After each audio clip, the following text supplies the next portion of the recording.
ब्रेकनंतर स्वागत। बातमी आहे बीडमधून। बीडमध्ये एक महिला कर्मचारी आपल्या बाळाला घेऊन निवडणुकीच्या ड्युटीसाठी हजर झाल्या आहेत। आई वडील दोघांनाही निवडणूक ड्युटी लागली आहे। घरात बाळाचा सांभाळ करायला कुणीही नाही, त्यामुळे आई बाळासह मतदान केंद्रावर ड्युटीसाठी हजर झाल्या आहेत।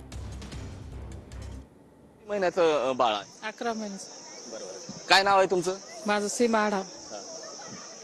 बाळ रडतंय तुमचं? हो, वातावरणामुळे गरमी आहे। यापूर्वी अशी कधी ड्युटी लागली होती लहान बाळासोबत? नाही, लहान बाळासोबत फर्स्ट टाइमच लागली। हा, मग आता हे बाळ रडतंय, मग काय मागणी आहे? आता माझ्या बदले दुसरे कर्मचारी देणार आहेत, कारण गरमी वातावरण असल्यामुळे ते राहू शकत नाही ना निवडणुकीच्या। मात्र अशा पद्धतीनं तुम्ही दोघं एकत्रित बाळाला हे केलं होतं, मात्र तुमची ड्युटी वेगळी लागली, यांची ड्युटी वेगळी लागली, तर मग बाळाला कसं हे करणार?